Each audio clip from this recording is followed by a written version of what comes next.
আসসালামু আলাইকুম, welcome to English apps. আজ আমরা ষষ্ঠ শ্রেণীর পঞ্চম সপ্তাহের বিজ্ঞান অ্যাসাইনমেন্টের সলিউশন নিয়ে ক্লাসটি করব।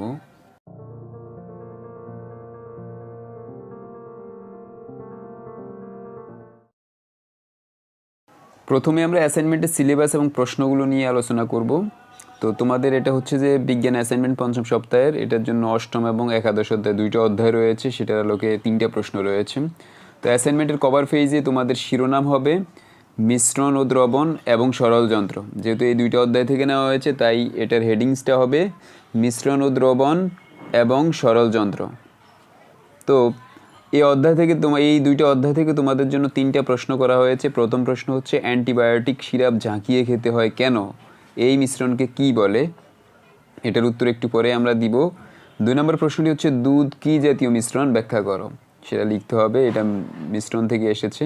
3 নম্বর প্রশ্ন সরল যন্ত্র থেকে করা হয়েছে, নিচের ছকে ছবিগুলো দেখে 1 ও 2 নং উত্তর দেয়। অর্থাৎ দুইটা ছবি দেওয়া আছে, 1 নম্বরের জাতির ছবি, 2 নম্বর হচ্ছে হাতুড়ির ছবি।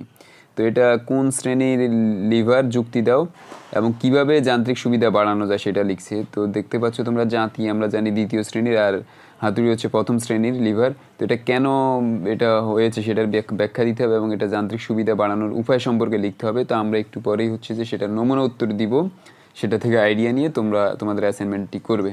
তার আগে বলে নিচ্ছি, যারা এখনও ইংলিশ অ্যাপ চ্যানেলটিকে সাবস্ক্রাইব করোনি অবশ্যই সাবস্ক্রাইব করবে এবং নিচে দেখা বেল আইকনটি ক্লিক করে রাখো, যাতে করে যখনই আমরা যে কোনো ভিডিও আপলোড করব তোমাদের কাছে নোটিফিকেশন চলে যায়।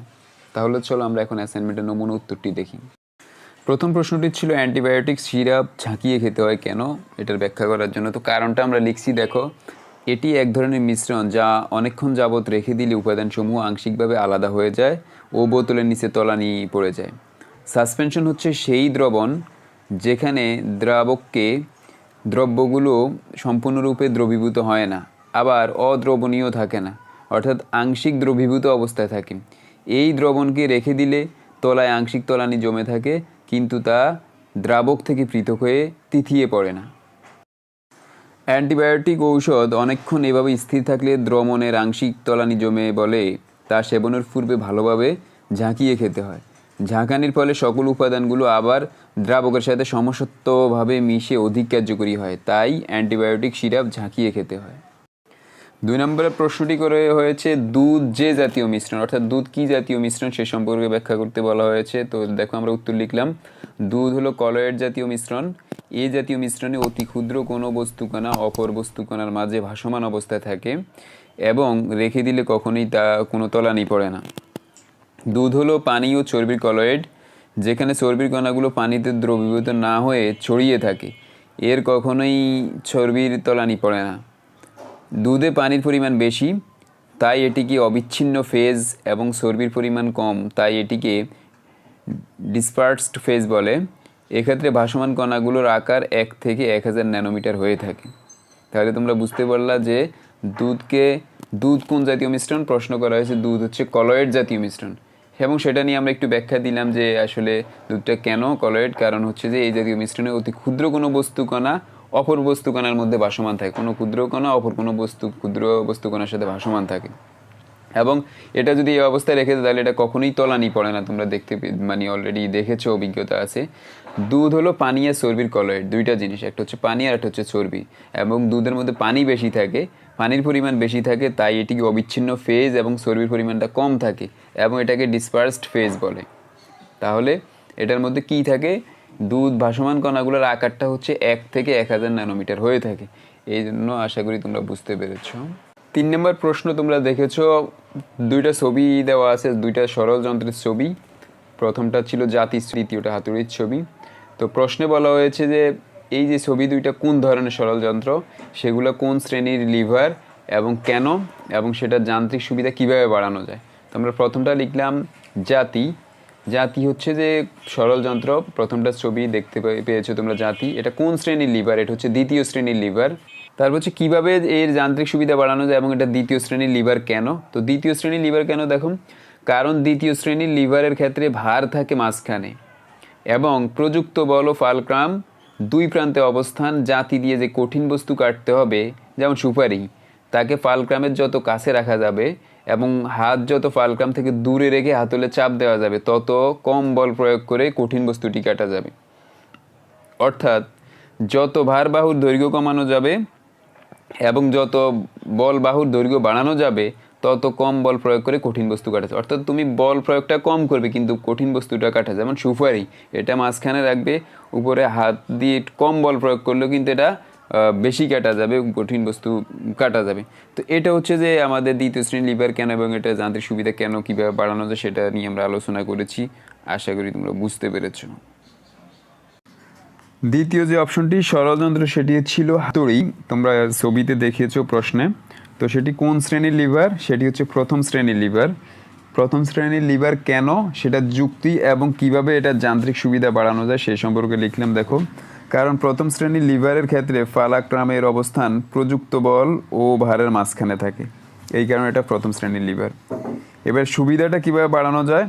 বস্তু যত ফালক্রামের কাছে থাকে তত বেশি যান্ত্রিক সুবিধা পাওয়া যায়। হাতুড়ির ক্ষেত্রে ভার বাহুর দৈর্ঘ্য পরিবর্তন করা যায় না, শুধু বল বাহুর দৈর্ঘ্য পরিবর্তন করে যান্ত্রিক সুবিধা পাওয়া যায়। বল যত ফালক্রাম থেকে দূরে থাকে তত বেশি যান্ত্রিক সুবিধা পাওয়া যায়।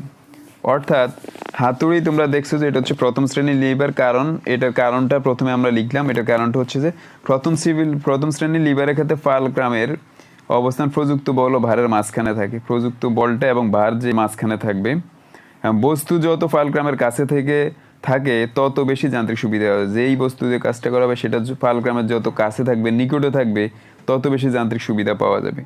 হাতুড়ির ক্ষেত্রে দেখো কি হয়েছে, হাতুড়ির ক্ষেত্রে ভার বাহুর দৈর্ঘ্য পরিবর্তন করা যাবে না, কখনোই যায় না, শুধু বল বাহুর দৈর্ঘ্য পরিবর্তন করে যান্ত্রিক সুবিধা পাওয়া যায়। ভারের দৈর্ঘ্য পরিবর্তন করা যায় না, বরঞ্চ বল বাহুর দৈর্ঘ্য পরিবর্তন করা যায় এবং এই থেকেই যান্ত্রিক সুবিধা পাওয়া যায়। বল যত ফালক্রাম থেকে দূরে থাকে তত বেশি যান্ত্রিক সুবিধা পাওয়া যায়। বল যত ফালক্রাম থেকে যত বেশি দূরে থাকবে তত যান্ত্রিক বেশি সুবিধা। তোমরা হাতুড়ি দেখছো যে বলটা যত বেশি দূরে থাকে, দূর থেকে দেওয়া হয়, তত বেশি যান্ত্রিক সুবিধা পাওয়া যায়, অর্থাৎ তত বেশি শক্তিশালী এবং কাজ হয়।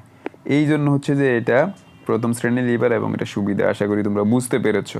তো এই হচ্ছে আমাদের বিজ্ঞান অ্যাসাইনমেন্টের পঞ্চম সপ্তাহের সলিউশন।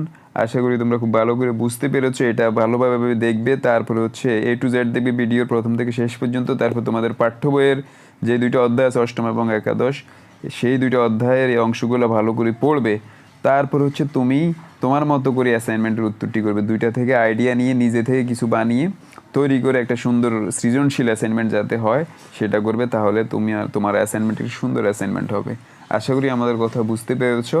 তো আমাদের ক্লাস যদি ভালো লাগে অবশ্যই, যারা এখনও সাবস্ক্রাইব করো নাই, নতুন আছে, অবশ্যই ইংলিশ অ্যাপ চ্যানেলটিকে সাবস্ক্রাইব করবে এবং নিচে দেখা বেল আইকনটি ক্লিক করে রাখবে, যাতে করে যখনই আমরা অ্যাসাইনমেন্টের ভিডিও আপলোড করি এবং তোমাদের প্রয়োজনীয় ক্লাস আপলোড করি সেগুলো তোমাদের কাছে নোটিফিকেশন চলে যাবে।